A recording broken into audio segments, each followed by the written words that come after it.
Bienvenidos todos ustedes. Vamos a iniciar haciendo una oración para encomendarnos en las manos del Señor. Padre amado, agradecemos esta hermosa mañana. Gracias por la bendición que nos das de poder estar reunidos para seguir avanzando en nuestro estudio de Primera de Pedro. Gracias por esta hermosa carta y cómo pudiste tú alentar la vida de tantas personas que estaban huyendo por sus propias vidas, saliendo de esa farsa que les habían inculpado de ser los originadores del incendio de Roma, y que en esa angustia tú les diste todo el consuelo que necesitaban. Y sabemos, Señor, que siempre enfrentamos diversas pruebas nosotros como hijos tuyos, pero también podemos disfrutar de estos consejos que nos has dejado escritos. Ilumínanos, bendícenos y guíanos a través de tu Espíritu. Te lo pedimos en el nombre bendito de Jesús. Amén. Bien, pues vamos a continuar con esta parte de Primera de Pedro. Estamos viendo ahorita el capítulo 1 y ya vamos en el versículo 17. Del versículo 17 al 21 es lo que va a tocarnos en esta mañana, que nosotros leamos y que estudiemos a través de este pasaje cómo se ha ido perdiendo el temor de Dios. ¿Y a qué nos referimos con temor de Dios? Por ejemplo, nosotros vemos cuánta gente vive en profundo pecado, en profundo cinismo, en profundo robo, en profundo engaño, en profundo adulterio, en profundas borracheras, etcétera, etcétera. ¿Y por qué decimos que viven así? Porque no tienen temor de Dios. Si tuvieran temor de Dios, tendrían relación con Dios y vivirían apartados de ese estilo de vida. Pero hoy el mundo ha perdido ese temor a Dios. Ahora, ¿qué es lo que ven en cuanto a Dios? Me he encontrado con muchas personas que suelen decir: es que Dios es mi gran cuate, mi gran amigo. Es que Dios es mi gran proveedor. Yo apenas necesito algo, se lo pido y me lo da. Y ven a Dios de una manera muy superficial. No entienden que Dios es santo, se han olvidado que Él es justo y que también un día juzgará todas las cosas a la luz de lo que vemos en este pasaje.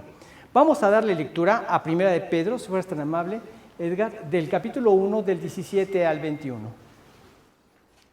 Y si invocáis por Padre a aquel que sin acepción de personas juzga según la obra de cada uno, conducíos en temor todo el tiempo de vuestra peregrinación, sabiendo que fuisteis rescatados de vuestra vana manera de vivir, la cual recibisteis de vuestros padres, no con cosas corruptibles como oro o plata, sino con la sangre preciosa de Cristo, como de un cordero sin mancha y sin contaminación, ya destinado desde antes de la fundación del mundo, pero manifestado en los posteros tiempos por amor de vosotros, y mediante el cual creéis en Dios, quien le resucitó de los muertos y le ha dado gloria, para que vuestra fe y esperanza sean en Dios.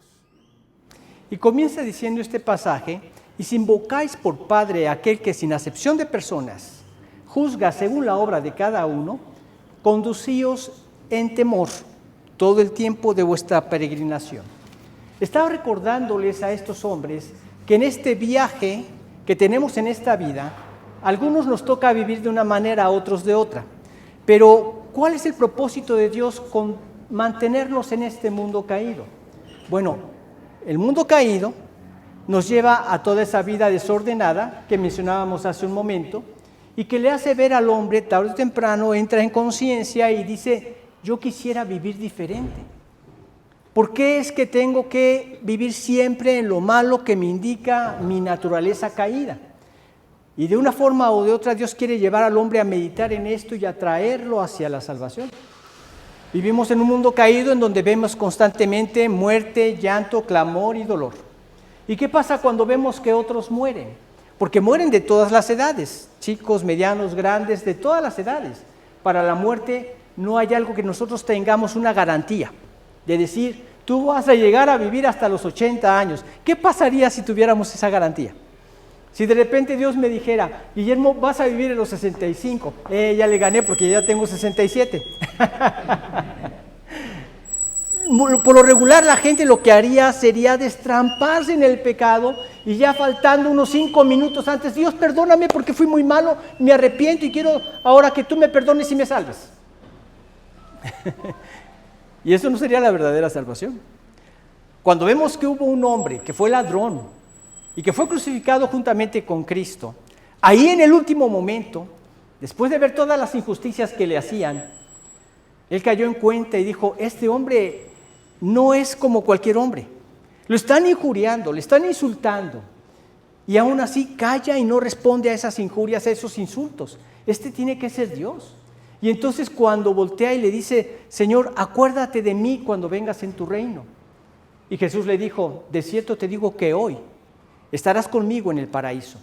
Jesucristo vio un corazón arrepentido y una verdadera conversión.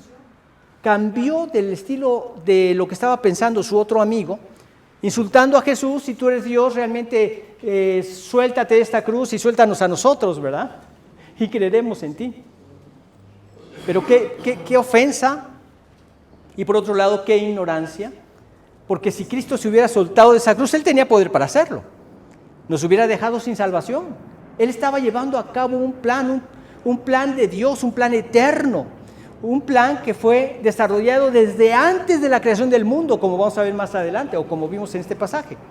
Desde antes de la creación del mundo, Dios tenía diseñada la forma para que el hombre fuera reconciliado con Él. Y lo que estaba haciendo Cristo en la cruz era esto. Aquel hombre entendió y dijo, acuérdate de mí cuando vengas en tu reino. Esta fue una verdadera conversión. Y esto es lo que Dios busca en cada persona. Y a estas personas que iban huyendo por sus propias vidas, les recuerda quién es tu Padre. ¿Cómo podemos vivir en temor y reverencia a Dios? Recordando quién es nuestro Padre. Aquí dice algo muy importante. Si invocáis por vuestro Padre, aquel que juzga sin acepción de personas, que juzga según la obra de cada uno, si invocáis por Padre, esto significa que el primer punto es que entiendan si realmente son hijos de Dios. Porque les está diciendo, de otra manera, esto que les estoy diciendo no tiene ningún efecto en sus vidas. Primero lo que necesitan es tener esta relación de padre e hijo. Y precisamente cuando nos convertimos a Dios es lo que sucede. Nos convertimos en sus hijos. Dice en la Escritura, siendo renacidos, en Juan 1, 12 y 13, ahí se me fue el inicio, disculpen.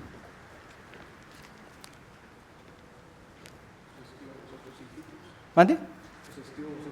No, en Juan capítulo. ¿Qué hace?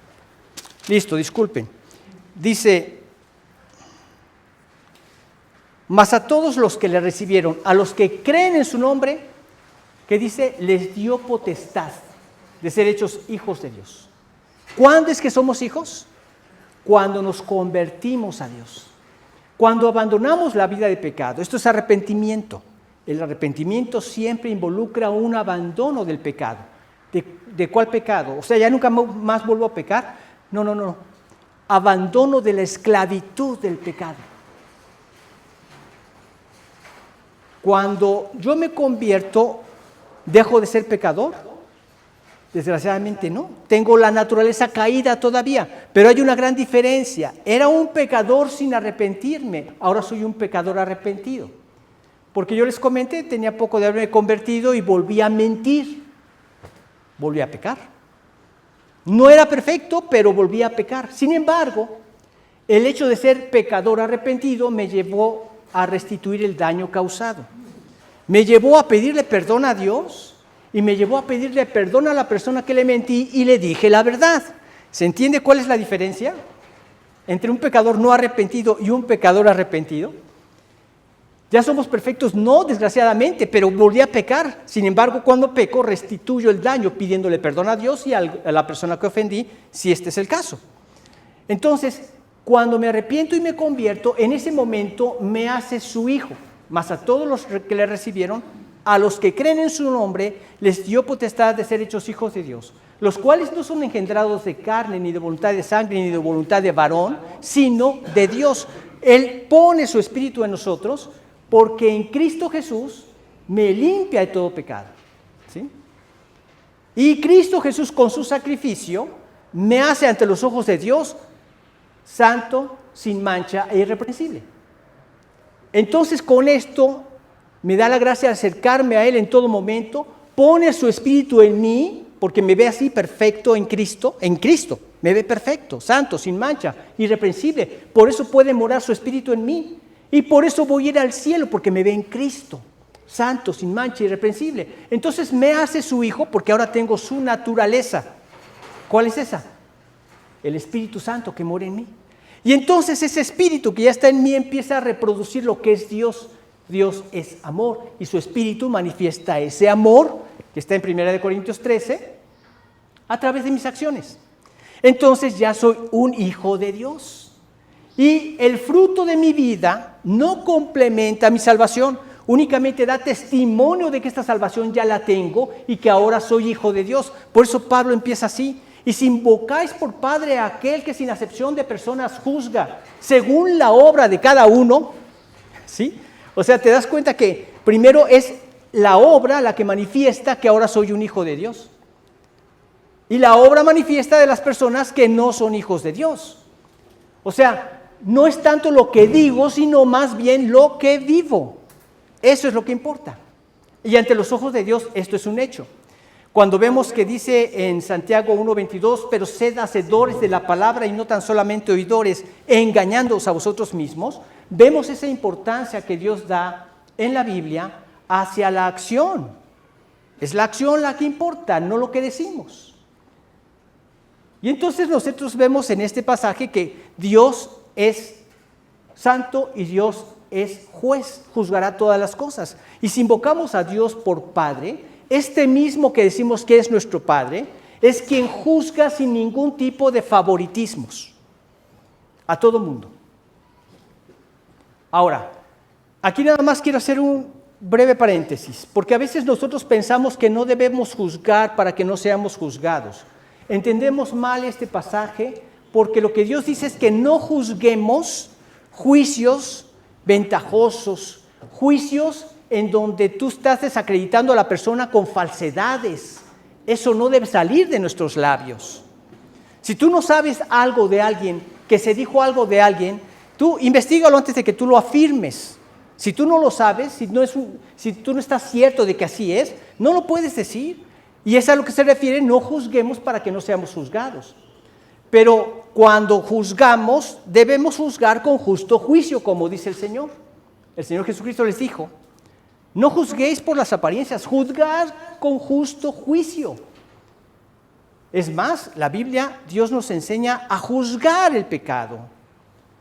Dice, creo que es en 1 Corintios 5, dice: contra un anciano no admitas acusación, no me acuerdo si es 1 Tesalonicenses, sino con 2 o 3 testigos.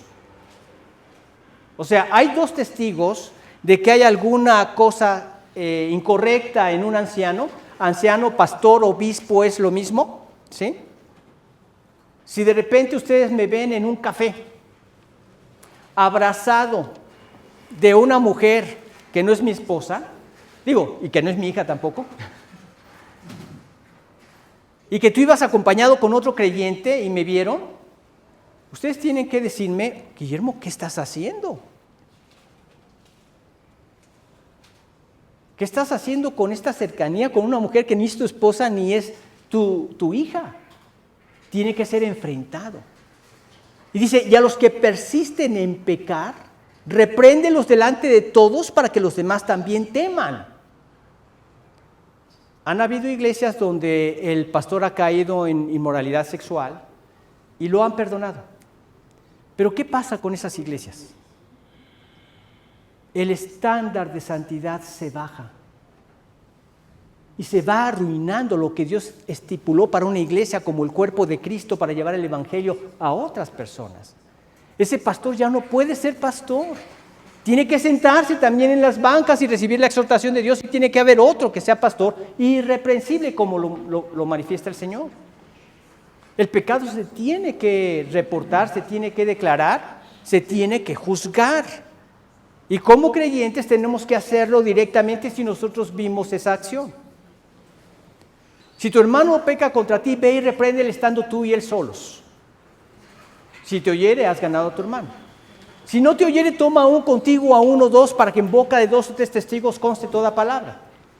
Si no los oyere a ellos, dilo a la iglesia. Y si no oyere a la iglesia, ¿qué dice? Tenle por gentil y publicano. O sea, como un prospecto a ser predicado, no como un hermano con el cual compartir. Dios no quiere que estemos así compartiendo con el pecado. Vemos también en la Escritura que nos dice, os he dicho que no os juntéis con los fornicarios. No absolutamente con los fornicarios de este mundo, o con los avaros, o con los ladrones, o con los idólatras. En tal caso, necesitarían salir del mundo. Más bien os escribí que no os juntéis con ninguno que llamándose hermano, fuere fornicario, o inmundo, avaro, o maldiciente, o borracho, o ladrón. Con el tal ni aun comáis. ¿Sí me explico? Tienes que verlo como alguien para predicarle y no como alguien con el cual compartir. Y entonces estos creyentes que estaban huyendo debían tener en claro esto. Si invocas a Dios por Padre, muy bien, date cuenta que este Padre un día va a juzgar tus acciones. Condúcete correctamente, conducíos en temor. ¿En temor a quién? En temor a Dios. Todo el tiempo de vuestra peregrinación. ¿Qué es vivir en temor? Es recordar que un día mis acciones van a ser juzgadas por Dios. Un día voy a dar cuentas ante Dios. Vamos a leer lo que dice en Romanos 14:12. Por favor, Osvaldo.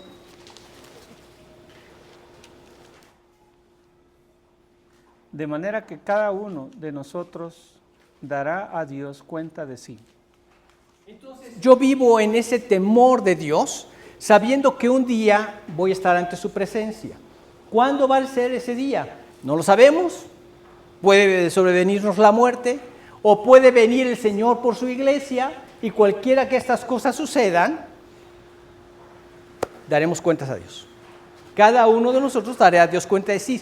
Y Juan nos exhorta a estar en comunión con Dios para que cuando se manifieste tengamos confianza, para que en su venida no nos alejemos de él avergonzados. Dice en 1 de Juan capítulo 3. Bueno, 2 al final y 3.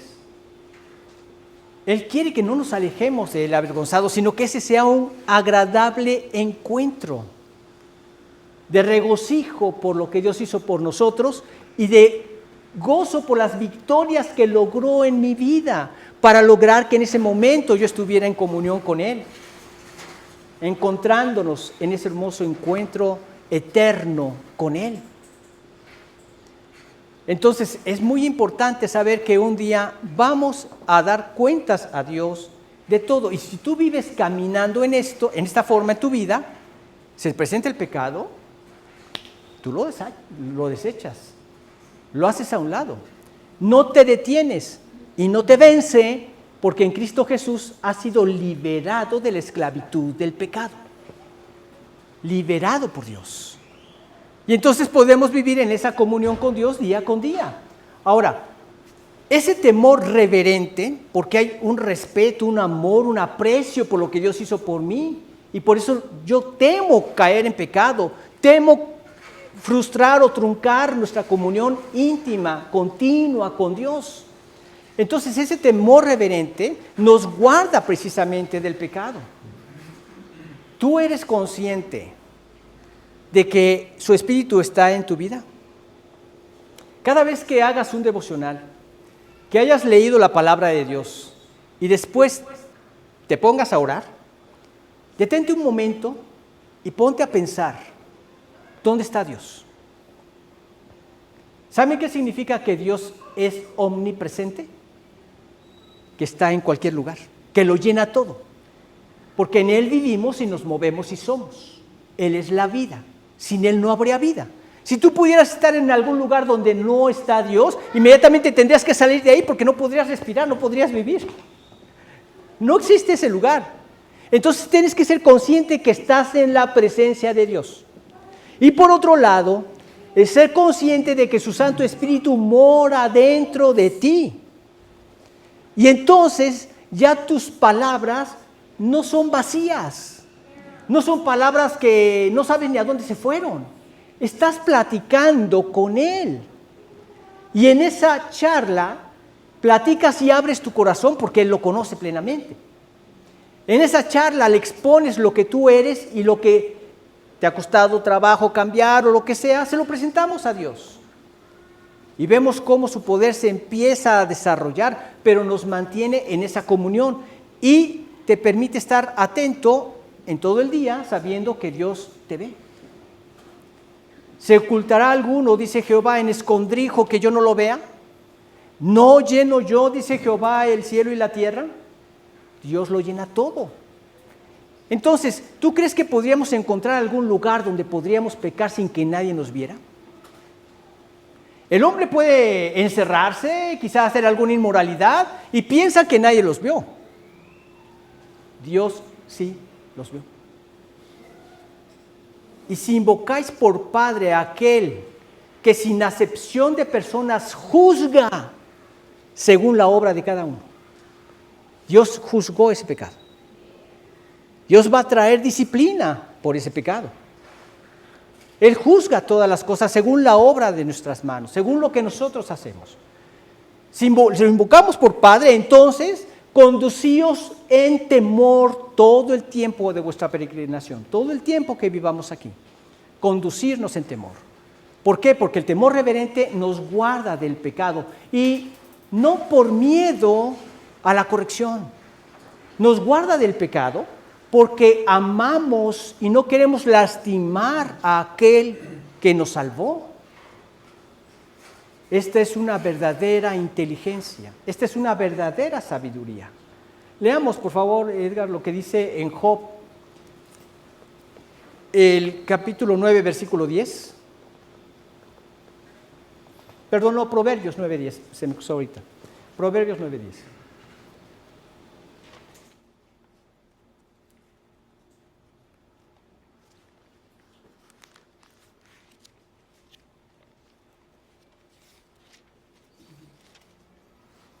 El temor de Jehová es el principio de la sabiduría, y el conocimiento del Santísimo es la inteligencia. ¿Se dan cuenta de esto? Job, por eso se me cruzó, en 28:28 dice, he aquí que el temor del Señor es la sabiduría, y el apartarse del mal, la inteligencia. Entonces, ¿qué pasa cuando vemos que una vida está en profundo pecado? No tiene temor de Dios. No ha conocido la verdadera sabiduría. No tiene la verdadera inteligencia. Cuando nos convertimos es cuando la adquirimos y vivimos alejados del pecado. Pero también este versículo 17, vamos a recordarlo, es 1 Pedro 1:17.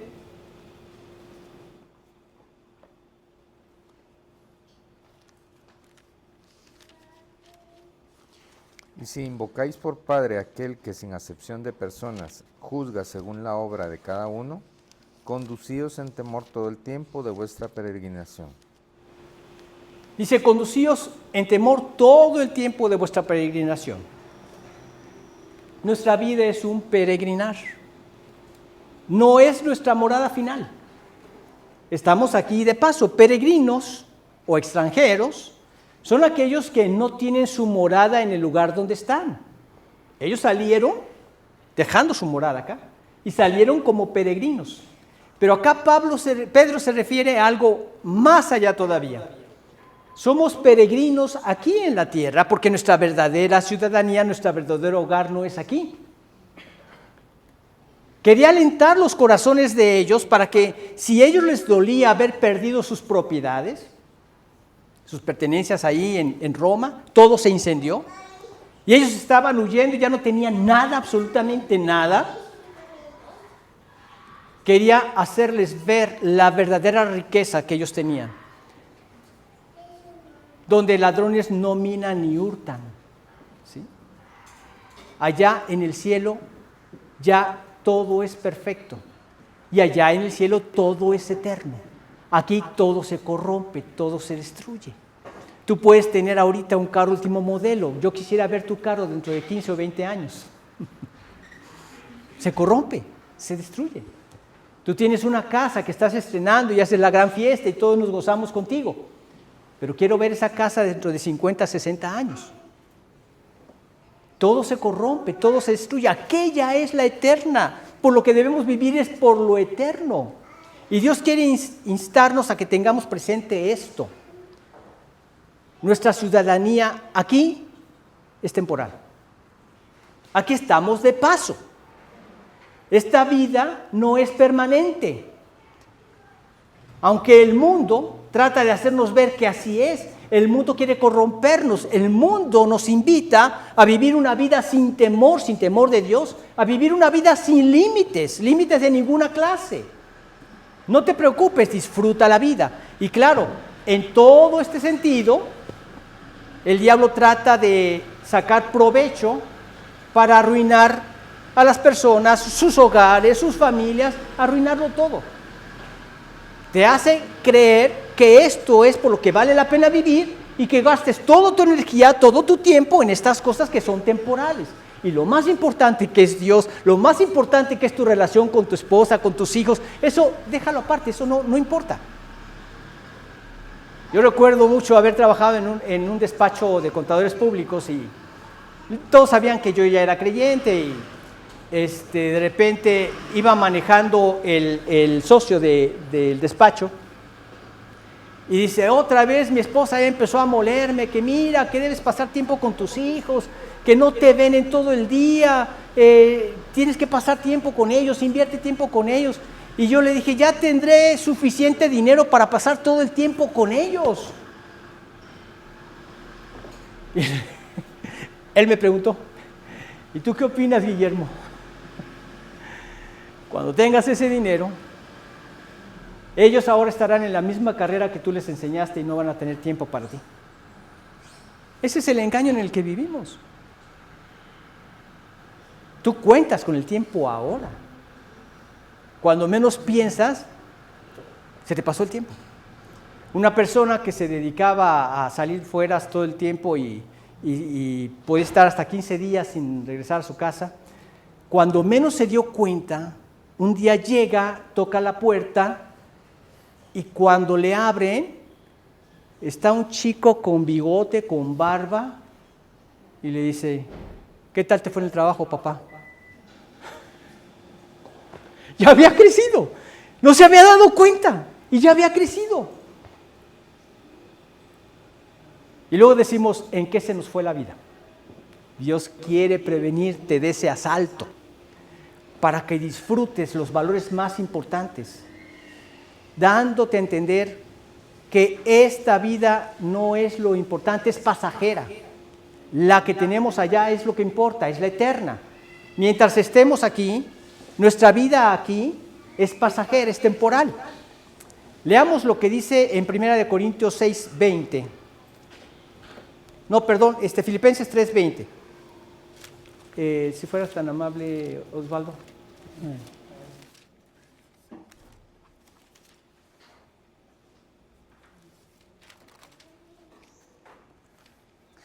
Mas nuestra ciudadanía está en los cielos, de donde también esperamos al Salvador, al Señor Jesucristo. Así es. Fíjate en estas palabras. ¿Qué es temer a Dios? ¿Cómo podemos vivir en temor y reverencia a Dios? Sabiendo que nuestra ciudadanía está en los cielos, de donde también esperamos al Salvador de los cielos. ¿Recuerdan cuando Él resucita ante todos los más de 500 testigos que estaban ahí? Y de repente están viéndolo cómo se desaparece en una nube y unos ángeles aparecen alrededor de ellos y les dicen, ¿qué están haciendo así viendo al cielo? Así como habéis visto a Jesús yéndose al cielo un día, así regresará también del cielo. De donde esperamos al Salvador, al Señor Jesucristo. Él prometió que iba a regresar y va a regresar. Pero tu ciudadanía está en los cielos. Tú mira las cosas de arriba. Si pues habéis resucitado con Cristo, poned la mira en las cosas de arriba, dice Colosenses 3, del 1 al 3, donde está Cristo sentado a la diestra de Dios, glorificado, ahorita lo vamos a ver más adelante. Poned la mira en las cosas de arriba, no en las de la tierra, porque habéis muerto y vuestra vida está escondida con Cristo en Dios. Cuando Cristo, vuestra vida, se manifieste, entonces también nosotros seremos manifestados con Él en gloria, en ese estado glorioso, en ese cuerpo resucitado, en ese cuerpo semejante al suyo. Esperamos ese momento. Claro que los que eran hijos, todos aquellos que invocaban a Dios por Padre, todos aquellos que invocaban a aquel que juzga, sin acepción de personas, juzga según la obra de cada uno, todos aquellos que lo invocaban entendieron el mensaje y fueron alentados sus corazones. Los que no eran hijos de Dios, que todavía no tenían a Dios por Padre, seguían en su misma angustia, pero estos fueron alentados. Sí, sí es cierto. Somos peregrinos. Han matado a muchos creyentes, han matado a muchos cristianos y el mundo sigue persiguiéndolos. Nos agarraron como chivo expiatorio porque iban a matar a Nerón por haber hecho ese incendio en Roma. Y él dijo, no, fueron los cristianos, fueron los cristianos. Y como los judíos eran muy odiados en Roma, entonces los relacionaban con los judíos y ahí va la persecución, ¿verdad? Sí, en este mundo tenemos aflicción. Pero Cristo dijo, confiad, ya he vencido al mundo. ¿En dónde está su victoria? Al darnos salvación y la gloriosa y certísima esperanza de vida eterna que nos espera. Entonces, era importante todo esto, ¿no? Y nosotros debemos caminar así. Las cosas de aquí no me atan. Mi vida no lo hace las cosas materiales. Mi vida la hace el crecer en mi conocimiento de Dios. Es que eso es verdaderamente asombroso. Cuando tú lees y vives en comunión con Dios y vas leyendo y vas conociendo más cosas de Dios, el regocijo que hay en tu alma es indescriptible. Y quieres mantener esa comunión con Dios porque tienes temor a perderte de todas esas bendiciones. Haces a un lado el pecado porque estás de paso. Estás caminando como un extranjero del mundo. Esta no es mi ciudad. Esta no es mi morada. Mi morada me espera en la eternidad. Tú dirás, no, pero yo tengo una casa, tengo mi morada y está bien hecha, bien plantada. Así pensaba mucho la gente en el 80. ¿Y qué fue el temblor, el terremoto en México? 85. Llegamos, acabamos de comprar un departamento en un edificio construido con casco invertido. No me pregunten qué, yo simplemente me imagino un casco al revés, pero yo no sé en qué consiste, que era especial para soportar terremotos. Una noche antes nos había dicho el presidente de la junta directiva del condominio que si tú pones un cuadro parado en esta mesa y viene un temblor, el cuadro no se cae. Y después del terremoto los cuadros estaban todos chuecos y le dije a Blanquita, mira, le voy a decir aquí al señor Nakashima que venga, que baje aquí para ver cómo quedaron mis cuadros. Pero después, ya que mi esposa se va al trabajo, ella entraba temprano, de repente regresa y me dice, Memo, es un caos, es un caos. Edificios caídos por todos lados y la gente caminando como zombies. Se había acabado todo para ellos. No eran extranjeros ni peregrinos. Su vida estaba aquí. Se acabó todo su ahorro de su vida, se acabó todo. Creemos que esto, no hombre, aquí todo se corrompe, todo se arruina. Basta un terremoto y todo se acabó. Dios no quiera, ¿verdad? Pero nos espera una eterna en los cielos. ¿Cómo no iban a ser alentados sus corazones en ellos? Así debemos caminar. Caminemos como extranjeros en este mundo. Pero también se nos menciona que debemos vivir en temor y reverencia ante Dios por el precio que costó nuestro rescate. Vamos a leer los versículos 18 y 19. Sabiendo que fuiste rescatados de vuestra vana manera de vivir, la cual recibiste de vuestros padres, no con cosas corruptibles como oro o plata, sino con la sangre preciosa de Cristo, como de un cordero sin mancha y sin contaminación. Nuestro temor reverente nace de el alto precio que costó nuestra redención, la sangre preciosa de Cristo. Dice, como de un cordero sin mancha y sin contaminación. Esto era lo que tenían que ofrecer cuando querían acercarse a Dios. El día de la expiación, una vez al año, el sumo sacerdote tenía que tomar de ese sacrificio sangre de ese cordero que fue inmolado pero tenía que ser matado de una forma especial, de tal forma que no se ahogara, sino que los latidos de su corazón sacaran toda la sangre. Tenía que ser un cordero perfecto, sin mancha, porque esto hablaba de Cristo, que fue sin pecado. Él es Dios, Él nunca cometió pecado. Tenía que derramar toda la sangre, porque la paga del pecado Dios dijo que era la muerte. Y tenía que morir la persona que pecó o alguien en su lugar. Él estaba muriendo en nuestro lugar. Y dice en Levítico 17:11 que la vida de la carne en la sangre está. Por eso tenía que ser sacada toda la vida para que se cumpliera la sentencia de Dios, la justicia divina. La paga del pecado es muerte, ya no está la vida.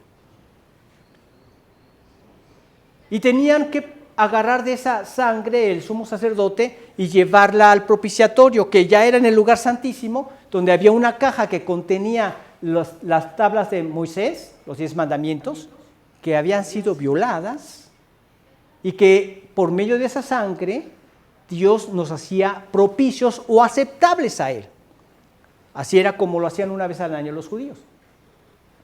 Todo esto fue lo que hizo de una manera perfecta el Señor Jesucristo, al derramar su vida, al dar su sangre en sacrificio por nosotros.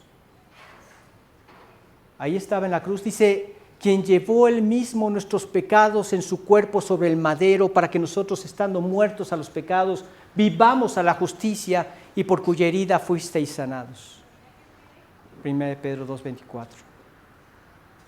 Con la sangre preciosa de Cristo, sabiendo que fuisteis rescatados, salvados, librados de una vida sin temor de Dios. Dice, de vuestra vana manera de vivir. Vano es que no tienes duración, que es fútil, que es efímero. Todo lo que hay en esta vida así es vano, es fútil, es efímero. Todo se va, todo se acaba. Cada momento que pasa queda en la historia. Así es la vida, todo es vano. Pero lo más vano es la vida de pecado, todo es vano. Fuisteis rescatados de vuestra vana manera de vivir, la cual recibisteis de vuestros padres. ¿A qué costo? No con oro o plata, sino con la sangre preciosa de Cristo. Como de un cordero sin mancha y sin contaminación, perfecto. ¿Sabes cuál fue el costo? Toda sangre es preciosa. Tu sangre es preciosa. La sangre de tus hijos es preciosa. Cualquier dolor que ellos tienen, cualquier sangrado que ellos tienen, inmediatamente ves la manera de restaurarlo. Pero la sangre de Cristo, de un cordero sin mancha y sin contaminación, alguien que nunca pecó, que es Dios y dejó su gloria para morir por nosotros, es sumamente más preciosa. La sangre preciosa de Cristo. Ahora, ¿cómo no vivir nosotros en temor y reverencia a Dios ante semejante sacrificio de semejante persona, de Dios mismo? Leemos en 1 Corintios, si fueras tan amables, el 6:20.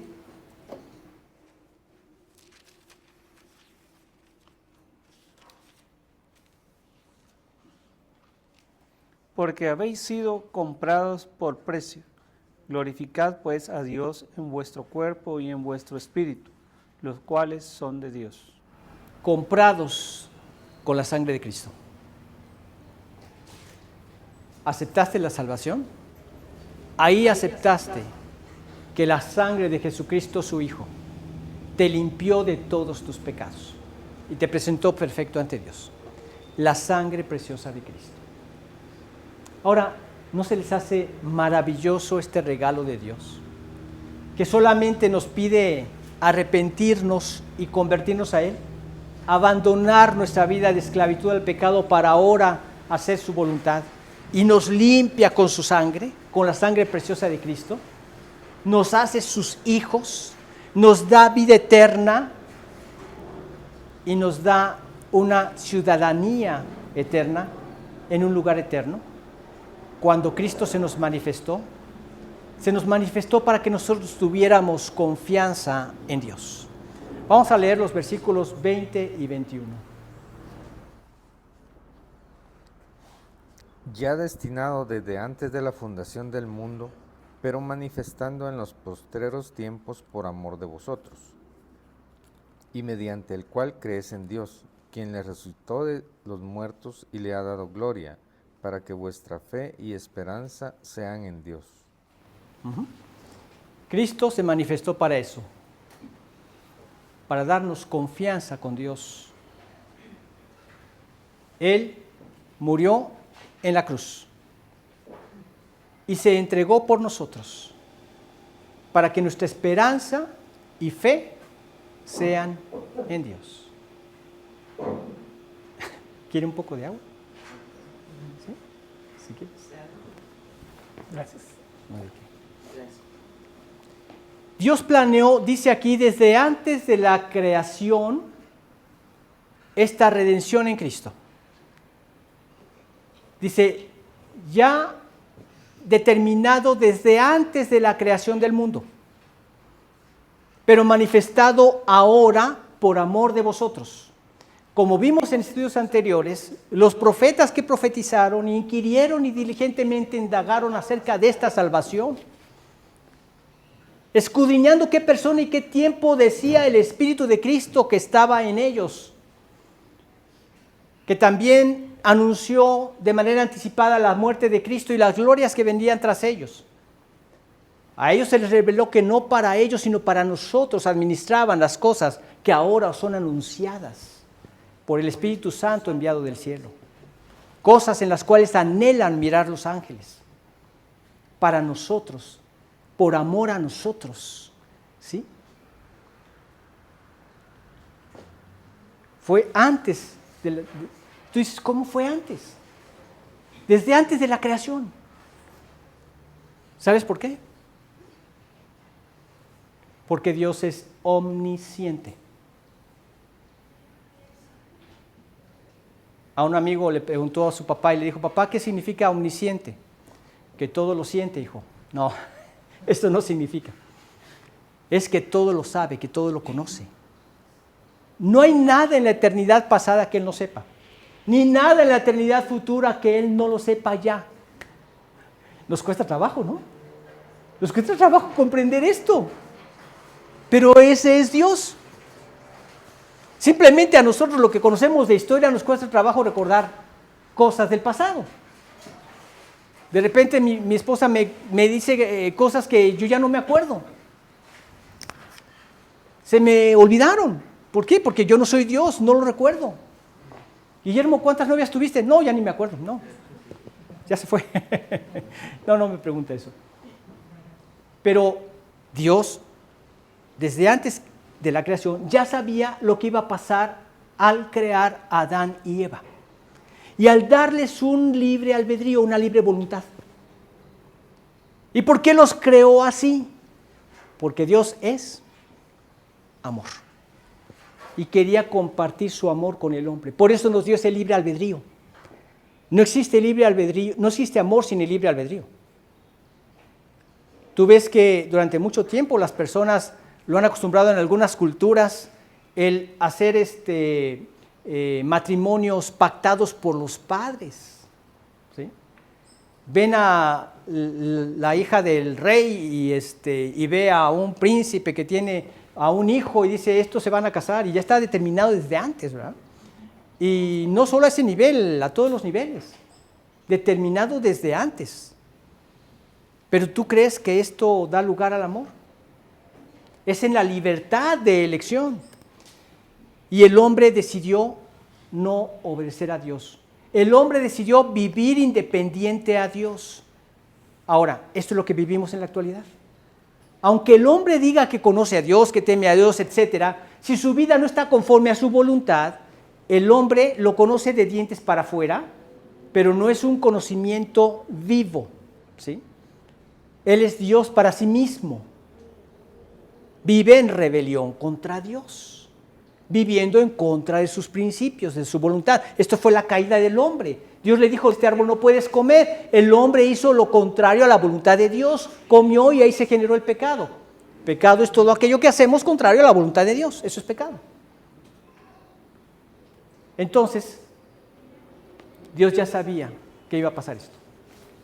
Y desde antes preparó la salvación que nos dio en el tiempo en que vino Cristo, y ahora somos nosotros los beneficiarios de ese hermoso sacrificio, creyendo en el que ya vino.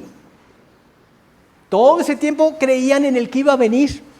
Nosotros ya la tenemos más fácil, creemos en el que ya vino. Y desde antes de la creación del mundo, Él planeó que viniera Cristo. Y Él murió y resucitó para que nosotros pudiéramos poner nuestra fe en Él para salvación, nuestra confianza en Él y nuestra esperanza en Él. Fíjense muy bien lo que significa esperanza. Certeza futura, ¿sí? Certeza futura por Dios mismo, que se hizo hombre y resucitó y ahora está a la diestra del Padre. Dice el versículo 21, y mediante el cual creéis en Dios, quien le resucitó de los muertos y le ha dado gloria. ¿Sabes qué es eso? Lo regresó al lugar que le correspondía. El lugar que dejó para darse por nosotros en la cruz, después que resucitó, le dio la gloria, lo regresó al lugar que le corresponde, a la diestra del Padre. Le ha dado gloria. Y vemos que todo esto fue para que nosotros pusiéramos en Él nuestra fe y nuestra esperanza. Este Dios que hizo esto, imposible que no cumpla su palabra. Dios no es hombre para que mienta, ni hijo de hombre para que se arrepienta. Él dijo y lo va a hacer, lo habló y lo va a ejecutar. Esa es nuestra esperanza, una esperanza certísima. No es una esperanza de a ver si pasa. No. Es una esperanza ciertísima por toda la evidencia que hizo aquel que dejó su gloria y ahora le fue de vuelta y está a la diestra del Padre. Él mismo lo dijo. No se turbe vuestro corazón. Ahí en Juan 14. ¿Creéis en Dios? Creed también en mí. Fíjate, se compara con Dios porque Él es Dios. En la casa de mi Padre muchas moradas hay, si así no fuera yo os lo hubiera dicho. Voy pues a preparar lugar para vosotros, y si me fuere y os prepararé el lugar, vendré otra vez y os tomaré a mí mismo, para que donde yo estoy, vosotros también estéis. Es una gloriosa esperanza que nos da en esa vida eterna. Somos peregrinos, andamos de tiempo, somos peregrinos en este mundo, pero nos espera la gloriosa eternidad. ¿Cómo no iban a ser animados estos corazones que iban huyendo por sus vidas porque los querían matar por el incendio de Roma? ¿Cómo no van a ser alentados nuestros corazones cuando vivimos en este mundo lleno de corrupción y de pecado? Que sabemos que un día estaremos allá sin relación con el pecado y con una naturaleza completamente transformada, semejante a la de Cristo. Claro que nos va a llenar de ese gozo. Dios es Padre. Y si invocáis por Padre a aquel que sin acepción de personas juzga según la obra de cada uno, conducíos en temor todo el tiempo de vuestra peregrinación. Dios es nuestro Padre, pero también es juez. Cristo es nuestro Salvador y Él es santo y quiere que nosotros seamos santos como Él en toda nuestra manera de vivir. Vimos la vez pasada. Y nosotros somos extranjeros y peregrinos sobre la tierra. Caminemos con nuestra mirada puesta en el cielo, puesta en Jesús. Un niño, hijo de un ingeniero, estaba en la construcción de una represa y en esa construcción mueve sin querer una palanca que echa en acción esa represa. Un ingeniero que vio el peligro de ese niño corrió inmediatamente, lo aventó y logró librarlo, pero él cayó y fue electrocutado y ahí murió. Cuando el niño creció, cada vez que pasaba por ese lugar, él decía: aquí murió un hombre por mí. Cada vez que salgas, cada momento que vives, recuerda esto: murió un hombre por ti. ¿Pero qué hombre? Dios mismo. Para que vivamos en ese temor reverente, no para ganarme su amor, sino porque ya tengo su amor. Vamos a hacer una oración. Padre amado, agradecemos esta bendición que nos das de poder contar con el privilegio de decirte Padre.